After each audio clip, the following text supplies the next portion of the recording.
me start by saying, starting with one point that I think Ms. Fiskin and I agree on, and I suspect everybody in the room does, which is that we are all aware that there are properties in the city, and there are landowners in the city, and landlords in the city who are bad neighbors, and who are not behaving responsibly, and that there are problem nuisances in the city. I think we're all in agreement on that, and we're probably also all in agreement that the city agencies that are supposed to address these do not do a particularly good job of doing so. So let's start with that as our starting point, because we're in agreement about that. We agree that there's a problem here. We agree that something needs to be done about it. But when you talk to the city agencies who are supposed to be dealing with this, their complaint is not that there are not laws on the books that they can deal with this, use those laws to deal with this. Their complaint is that they do not have the resources, and they're not prioritizing the resources to do that. You talk to the city attorney's office, you talk to the building and safety department, you talk to the LAHD, you talk to the police department. They all basically say when they get these nuisance complaints, they ignore them. They do not prioritize them, they do not dedicate resources to them. That is what needs to change.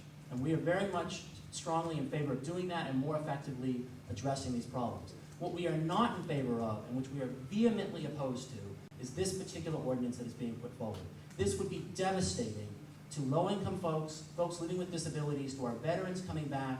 We have 9,000 homeless veterans in this city every night. Sorry, in this county every night. This would be devastating to those folks. When you look at who is opposing this ordinance, it is literally every single, without exception, nonprofit organization and government agency that has weighed in on the issue that deals with housing or homelessness. Across the board. All the nonprofit organizations, all the city agencies that focus on housing or homelessness, and the few county agencies that have weighed in are all opposed to this ordinance. United Way, we have a representative from United Way here today. United Way is leading the charge against this ordinance. It's not just the nonprofits and the government agencies. The LA Chamber of Commerce is opposed to this ordinance. The California Apartment Owners Association, not somebody who we usually are on the same side of issues with, strongly opposes this ordinance.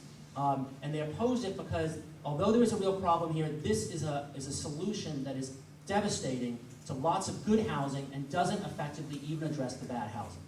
I think there's been so many misconceptions about this ordinance. I hope I can clear this up. And I'd like to commend you on your fine work. I think it's wonderful that you are working with the homeless. And I think some of the supporters have been summarily mischaracterized as mean, hostile. We're trying to shut down housing opportunities to people who need them. Can I tell you this is further from the truth? I'm a healthcare professional. I advocate not only for my parents, my elderly parents who have since passed, but for my patients as well. So not only is this a humanitarian concern to me, but it's also about what is going on inside of these facilities when there is no regulation, when nobody is watching. What about the 30 people, 60 people in a home, unlicensed, unregulated, half of them being parolees?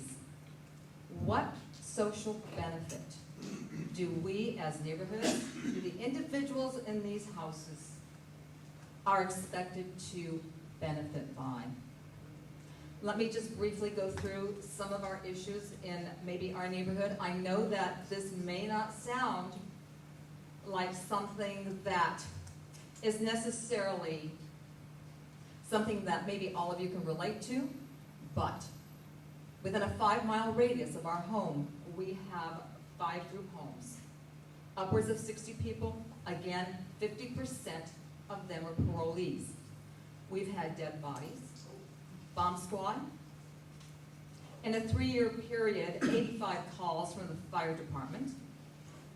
Officials have their hands tied because they tell us we have no clear regulations on what to do with these homes.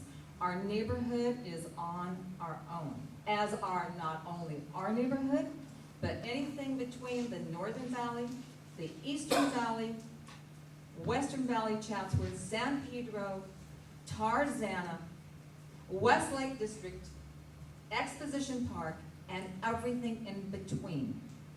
Neighbors may not even realize these houses are there. They are being, right now, some of them are actually coming forward. Therefore, I do believe that this ordinance has a balance to it. We have supported it in principle, and keep in mind, other cities in California major municipalities, such as Santa Monica, Oakland, Pasadena, you name it, have these ordinances in place much tighter than what is being offered up by the city of Los Angeles. You know, I don't think necessarily just saying, let's put all these people in R3 or industrial zones works. Particularly very often for people who are trying to recover from substance abuse problems. Very often all that R3 property is exactly in the kinds of areas and neighborhoods where they're tempted to relapse. They have all those opportunities to do it. For many people, it's incredibly important for their recovery that they actually be allowed to be in a supportive environment that's removed from all those temptations. And I would just add, I worked for the census in 2010. And the area I covered was sort of like part of Koreatown, Hancock Park, Mid-City, parts of South Los Angeles.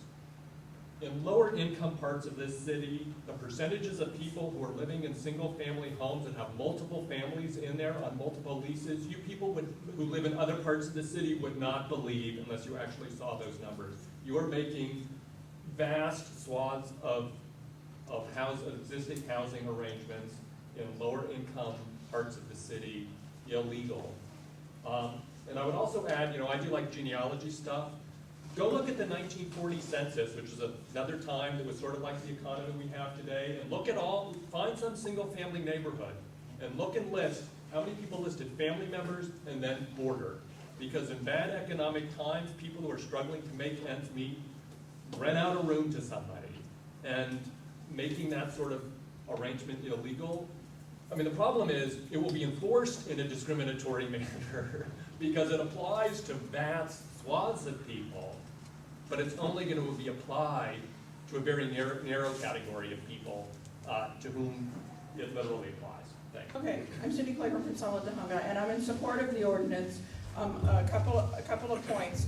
In our communities, we hear over and over again from the authorities trying to do enforcement that they need the laws, and so this gives that opportunity. Give you a Death from Venice. I just distributed a little paper called Death in Venice to some of you here.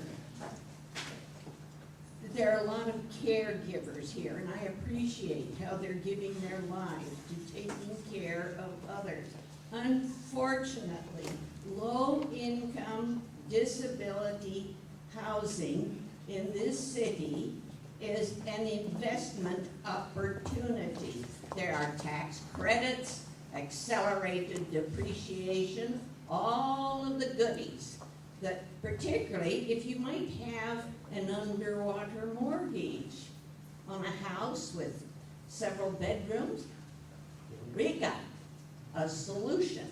And it is being used. We even in Venice have a business that's helping people turn their homes, their underwater mortgages, into financial opportunities. So I am very much in favor of the ordinance. Paul Dumont, Vice President, North Hills West Neighborhood Council. I'm also Land Use Chair. I'd like to remind my fellow Neighborhood Council board members that none of the Neighborhood Councils have taken a position on this ordinance, pro or con, since it's been released.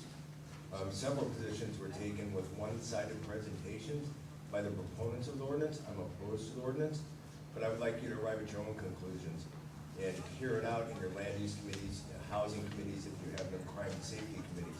All of those areas will be impacted by this ordinance. None of the neighborhood councils have heard both sides of this argument. When they came into my neighborhood council, I listened, they said, we're gonna get the bad houses out of the neighborhood, sign here. I'd sign it, I think all of us would.